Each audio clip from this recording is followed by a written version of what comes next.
It's embarrassing for me to have to say this, that this happened in my state, in my city, but it did.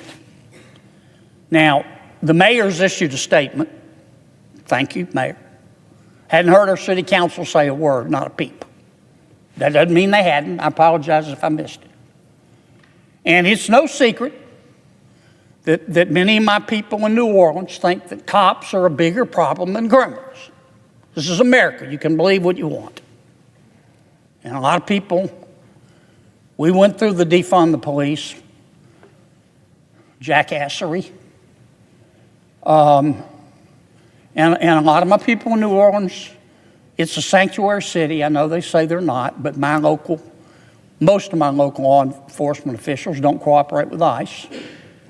They think the borders ought to be wide open. I don't. It's against the law. But this is America. They can believe that. But you can't hurt cops. In America, celebration is part of who we are. Music in the streets. Families gathered curbside. Traditions passed down for generations. But what happens when a moment meant for unity turns into controversy? On the Senate floor, John Kennedy rose to speak about an incident during Mardi Gras in New Orleans, a celebration known worldwide for its color, culture, and community spirit. Instead of beads and cheers, the focus shifted to accountability. Allegations that parade riders targeted police officers sparked outrage, embarrassment, and a demand for consequences. This isn't just about one parade. It's about responsibility. It's about respect for law enforcement. And it's about whether tradition can survive without discipline.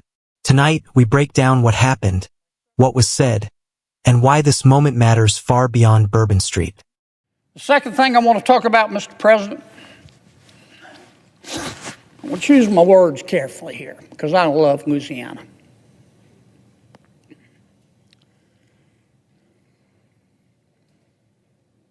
Louisiana's a great state. I think God blessed Louisiana, and having blessed us once, God blessed us twice. We're located at the top of the Gulf Coast. Those of you who've been there know we're in the middle of the Gulf South. We straddle one of the mightiest rivers in the entire world. We've got more oil and gas than most nations. We're experts in things like petrochemical manufacturing and oil and gas exploration, aquaculture, and agriculture, and education, healthcare. I could keep going. Timber production. My people they're God-fearing, they're hard-working, and they're fun-loving. We're right next door to Texas. Texas gets a lot of good publicity. More power to them. But don't forget this. Texas is 5.5 times bigger than Louisiana. We're 10.5 times more interesting than they are. So I love Louisiana. But sometimes some of my people do dumb things. We're all human. And something just happened at Mardi Gras that turned my stomach. And let me say, I love New Orleans. I used to live in New Orleans. I practiced law in New Orleans. I met my wife in New Orleans. I raised my son for the first couple of years of his life in New Orleans. Wonderful city. We have this tradition called Mardi Gras. And it's not just one day, it's like several weeks. And people from the entire world come to celebrate with us. Name me another city, any city, that just shuts down the entire city for one day in the middle of the week to just enjoy life. And we celebrate together. Every race, every religion, every socioeconomic class, we're all together. And we have parades. And these floats are big floats. You know what I mean if you've been to New Orleans and have seen Mardi Gras. But if you haven't, these floats these are big puppies. They're anywhere from, 30 to 60 feet long. And they're tall, anywhere from 13 to 18 feet. And crew members, each parade is organized by what's called a crew. It's like a club. The crew members ride on the floats, and they throw beads, and they throw toys, and some of them throw coconuts to the crowd. And the crowds are lined up by the side of the street, 8, 10, 12 feet deep. All flavors of humanity. Throw me something, mister. Throw me something, mister. But if you're a float rider, I've only done it once. One of the first things you're taught is to be careful.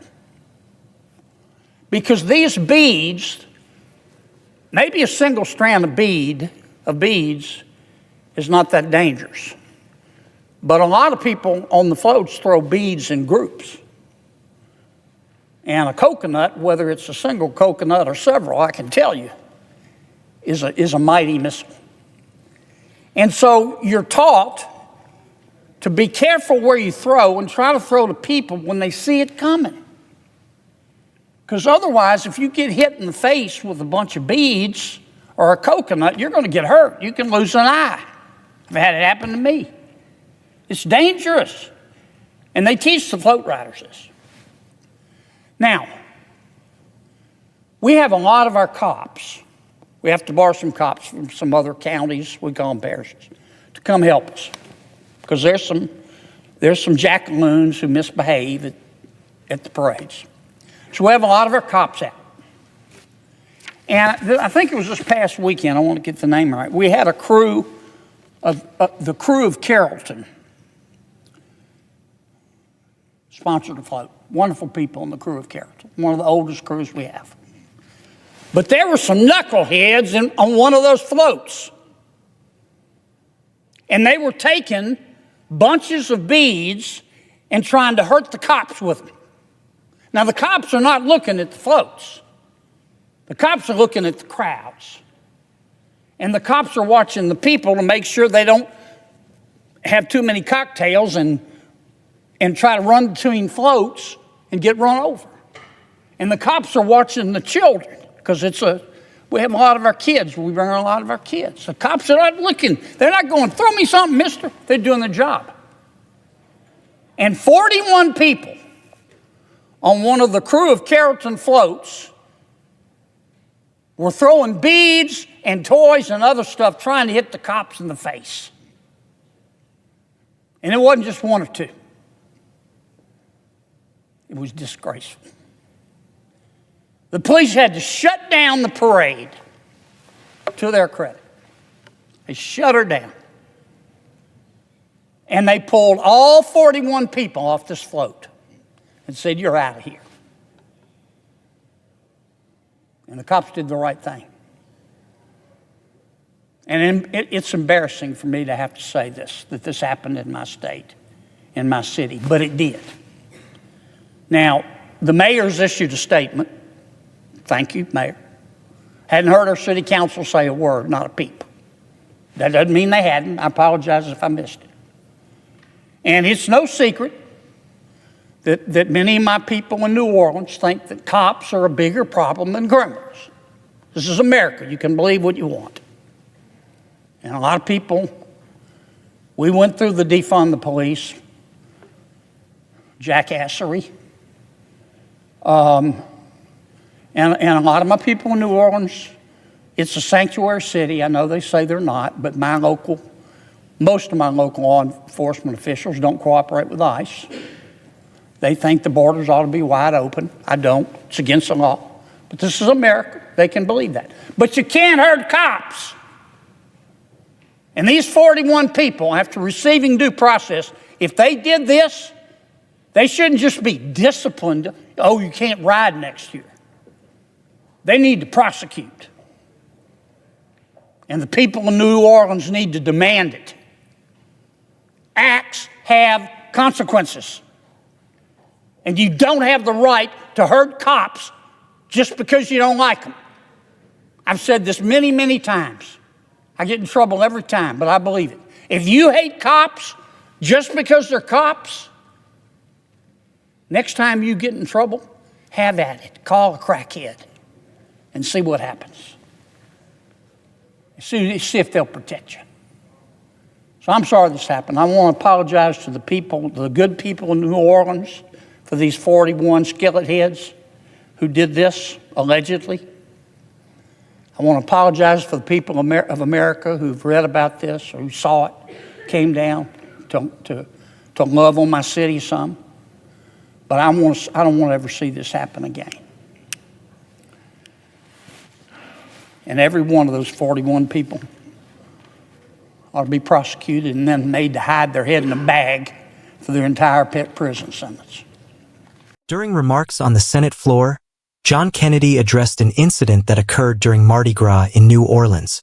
According to reports, dozens of float riders from the Krewe of Carrollton were removed after allegedly throwing beads and objects toward police officers assigned to crowd control. Kennedy praised Louisiana's culture and traditions, but made clear that celebration does not excuse misconduct. He argued that law enforcement officers were present to protect families and children lining the parade route, and that if wrongdoing is confirmed through due process, accountability should follow. The moment highlights a broader national conversation about respect for police, consequences for public behavior, and how communities preserve beloved traditions while maintaining public safety. As this story continues to unfold, the central question remains: where is the line between festivity and responsibility? If you found this breakdown helpful, subscribe to Behind the Podium for clear, balanced coverage of the moments shaping our national debate.